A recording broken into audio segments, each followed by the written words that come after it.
Mesdames, Mademoiselles, Messieurs, chers téléspectateurs de Téléécole, nous sommes dans votre émission Science Tech.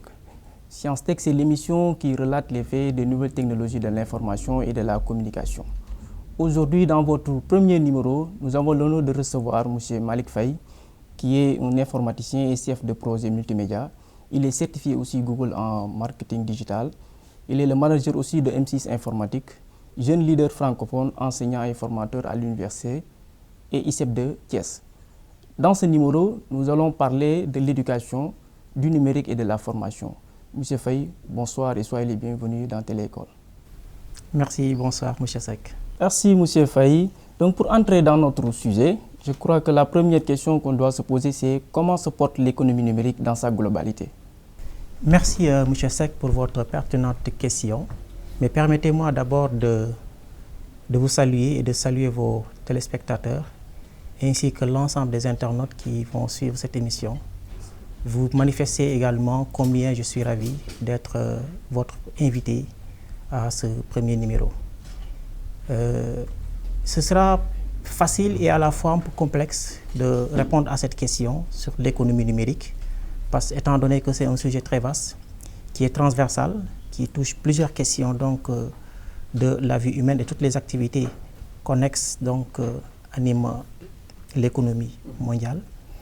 Peindre ce tableau au niveau national, ce serait très difficile, mais facile à la fois, parce étant donné que depuis un certain temps, il y a des initiatives, donc l'État du Sénégal, qui est un acteur fort dont il porte, également le privé sénégalais, qui également joue son rôle pleinement, et le privé sénégalais en somme, qui participe d'une manière dynamique donc, à porter l'économie numérique vers vraiment les objectifs tant souhaités.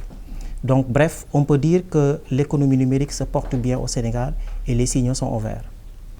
Merci M. Faye. Vous avez parlé du Sénégal. Cela me pousse à passer à notre deuxième question, à savoir, le Sénégal est bien engagé dans l'éducation numérique. Comment appréciez-vous les efforts des autorités dans ce domaine? Alors, il faut comprendre que l'éducation d'une manière globale est vraiment un secteur qui est très pris par l'État du Sénégal. Je veux dire que c'est un secteur vraiment qui est pris au sérieux par l'État du Sénégal. Et ce secteur-là mise depuis un certain temps sur le numérique pour vraiment porter tout ce qui touche l'éducation et la formation.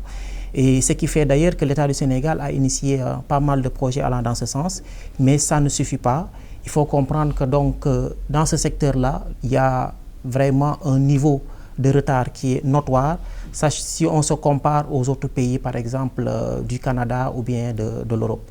Mais quand même, on peut se féliciter des avancées des avancées ça et là. Monsieur Faye, vous avez parlé tantôt du Sénégal par rapport à l'éducation. Maintenant, la question qu'on se demande, c'est comment l'État du Sénégal compte engager sur le domaine de l'éducation par rapport au numérique? Alors, il faut comprendre que l'éducation, c'est un domaine également phare sur lequel chaque État et chaque gouvernement doit miser pour vraiment porter sa politique de développement. Et sur ce, l'État du Sénégal et l'ensemble des acteurs aujourd'hui se donnent à corps et âme pour vraiment propulser le secteur de l'économie numérique. En guise d'exemple, on peut prendre l'université virtuelle du Sénégal, qui est un projet de l'État du Sénégal qui est vraiment qui utilise les nouvelles techniques de l'information et de la communication pour donner un nouveau visage à la formation. On peut prendre par exemple l'exemple de l'ICEP de Thiès, qui est l'Institut supérieur d'enseignement professionnel, qui avec son département ou bien sa filière développement web, système réseau et multimédia, qui aujourd'hui axe donc ses enseignements sur le numérique pour vraiment former les jeunes Sénégalais sur les nouveaux usages du numérique et de l'Internet. Donc, pour conclure, on peut dire que le Sénégal est dans la bonne voie pour atteindre ce qu'on appelle l'objectif au niveau du numérique dans l'enseignement. Alors, la bonne voie, je ne saurais donc dire que je ne peux évaluer en réalité donc, les démarches, mais on peut dire avec ces signaux-là, on peut espérer vraiment réussir atteindre les objectifs donc, que l'État s'est fixé ou bien que nous nous sommes fixés, nous Sénégalais, donc, au niveau de la stratégie numérique Sénégal 2025. Monsieur Faye, on parle de l'éducation et la formation dans le numérique. Dis-moi, quel est l'impact du numérique dans l'éducation actuellement? Alors, avant de parler de l'impact, il va falloir donc revenir un peu en arrière parce que quand on parle de l'éducation, c'est à un autre niveau qui est différent de la formation. Ici, il faut comprendre que l'éducation en tant que telle numérique est vraiment un axe à revaloriser au Sénégal. Pourquoi? Parce qu'il faut comprendre aujourd'hui la jeunesse ou bien l'espoir du pays devrait être beaucoup plus connecté à travers donc, les outils numériques et les écoles devraient être connectées. On devait avoir plus d'espace donc ouvert donc, et connecté sur Internet pour permettre à ces jeunes-là de mieux s'approprier donc des contenus pédagogiques. Mais malheureusement, tel n'est pas le cas. Donc, et également, il y a un autre facteur qu'il faut reconnaître, c'est l'électricité qui est un facteur bloquant. Par exemple, il y a un déséquilibre entre Dakar et les autres régions. Et à Dakar, on peut avoir la connexion Internet d'une manière vraiment très facile et accessible. Par contre, dans les régions, tel n'est pas le cas. L'électricité également ne couvre pas l'étendue du territoire national. Donc, ce qui devrait permettre vraiment d'avoir plus de connexion et de connectivité au niveau des régions et au niveau, donc, au niveau des zones les plus éloignées et reculées. Mais malheureusement, tel n'est pas le cas. Donc, je peux dire que l'éducation, ou bien l'usage du numérique dans l'éducation n'est pas inclusif. Donc, l'État et les acteurs d'une manière globale devraient vraiment revoir cette politique-là pour aider le système éducatif à mieux s'approprier des nouvelles technologies de l'information et de la communication. Donc, si je comprends bien, c'est ça qui ralentit un tout petit peu la généralité du numérique dans le secteur de l'éducation. Oui, il faut comprendre que vraiment, il y a des facteurs bloquants. Et parmi ces facteurs bloquants, je l'ai cité tantôt, il y a l'électricité. Il y a d'abord la connectivité, l'Internet d'abord ne couvre pas l'étendue du territoire, même s'il y a des efforts auprès donc, des fournisseurs d'accès. Oui, ça c'est des facteurs bloquants. Et également, le dernier élément, c'est la formation et la capacitation des enseignants formateurs. Les enseignants formateurs, il faut le reconnaître, beaucoup de Sénégalais donc, traînent des limites ou bien des lacunes sur l'usage des nouvelles technologies de l'information et de la communication. Justement, vous avez parlé de l'apprentissage des enseignements et de l'éducation. Cela me pousse à poser ma quatrième question concernant. On constate aussi un certain ralentissement de la digitalisation des enseignements et des apprentissages au Sénégal.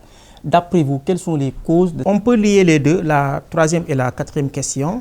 Digitaliser d'abord, c'est une procédure qui est très longue, qui n'est pas vraiment faisable en un seul jour. Ça prend beaucoup de temps. Il faut d'abord une ressource humaine bien formée, il faut des équipements. Il faut également une très bonne connexion pour pouvoir porter ces genres d'initiatives. Malheureusement, donc, cela fait partie des facteurs bloquants pour digitaliser donc, le contenu, les enseignements. Mais également, il faut noter le contenu. Le contenu doit être un élément phare dans ce système-là et également, on n'a pas encore un contenu qui a été numérisé. Et pour pouvoir digitaliser les procédures, il faut penser déjà au contenu et le contenu n'est pas encore au rendez-vous. Et la formation des apprenants et les apprenants aussi, ça cause problème. Oui, pour parler de formation, l'usage du numérique donc, nécessite beaucoup de moyens. Okay, il faut, je ne dirais pas dans toutes les écoles, mais il faut au moins dans tous les lycées disposer d'un centre multimédia équipé et connecté sur Internet avec un bon débit, permettant maintenant aux enseignants ou bien aux formateurs de pouvoir utiliser ces centres multimédia-là pour capaciter les jeunes à l'usage du numérique. Mais malheureusement, tel n'est pas le cas. Donc, jusqu'à présent, je peux dire qu'il y a vraiment des limites, des lacunes dans ce sens. Est-ce que cela n'est pas dû le gap qui existe entre le nord et le sud par rapport au numérique? Là également, il faut comprendre que je ne pourrais évaluer par exemple le niveau d'avancement des technologies de l'information et de la communication au nord et au sud. Ce n'est pas comparable. On a des jeunes États il y a plusieurs priorités. Et donc, il y a l'électricité, il y a d'abord la pauvreté qu'il faut d'abord éradiquer, même si l'éducation est un facteur vraiment déterminant dans la lutte contre la pauvreté. Mais quand même, on peut dire les signaux sont ouverts, comme j'ai dit tantôt, et peut-être d'ici 2025, on peut vraiment atteindre les objectifs que l'État s'est fixés à travers sa stratégie numérique Sénégal 2025. Merci, M. Faye. C'est encore un plaisir de vous recevoir ici dans Téléécole. Cela me permet aussi de parler. On parle aussi de l'éducation et la formation dans le numérique. Et on se trouve à Téléécole, une télévision éducative et 100% numérique. Cette initiative ne permet pas à l'État du Sénégal d'avoir ce qu'on appelle les ODD, c'est-à-dire les objectifs de développement durable au niveau de l'éducation. Alors, permettez-moi de saluer cette belle initiative. Aujourd'hui, quand on parle de l'économie numérique, la création des contenus est vraiment un pôle, un centre d'intérêt qu'il faut vraiment propulser. On en a besoin. Aujourd'hui, si je prends dans l'espace francophone, on occupe quasiment la 4e place. Et aujourd'hui, quasiment, quand on cherche des informations sur Internet, les anglophones sont au devant de la scène. Et quand je parle maintenant du Sénégal, quasiment, je peux dire qu'il n'y a pas assez de données qui parlent de la culture sénégalaise, qui parlent de l'éducation sénégalaise, qui portent l'identité sénégalaise. Et Téléécole, à mon avis, c'est un projet très important, très innovateur, qui peut-être va propulser et va résorber ce gap qui existe sur Internet. Donc, la création de contenu pédagogique, la création de contenu qui relate notre histoire et nos valeurs est vraiment un défi majeur que les Sénégalais, je dirais les Sénégalais de manière globale, devraient porter. Et si Téléécole, donc, avec cette initiative, donc, je pense que ça peut apporter un grand déclic et ça peut contribuer à l'atteinte des objectifs du développement durable. Donc, l'augmentation des entités comme Téléécole pourrait jouer un rôle important dans le développement du numérique au Sénégal? Sans doute. Sans doute, parce qu'il faut comprendre d'abord que le développement commence par l'éducation. Et quand on éduque la jeunesse, quand on éduque nos enfants sur nos us et coutumes et nos valeurs, sachant que également Internet, c'est un moyen de s'ouvrir au monde, on pourra, comme disait Senghor, participer d'une manière donc dynamique au rendez-vous du donner et du recevoir. Monsieur Faye, nous arrivons au terme de notre émission. Votre dernier mot? Merci une fois de plus, Seck.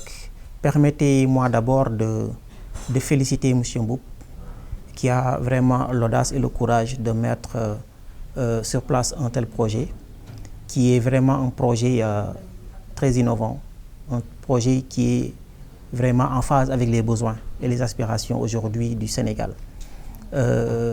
Et enfin, peut-être remercier vos téléspectateurs et l'équipe technique également qui nous accompagne pour la production de cette émission. Mais enfin, vous féliciter et vous encourager pour la bonne continuation de cette émission-là. Ça permettra de mettre la lumière sur les questions vraiment de l'heure.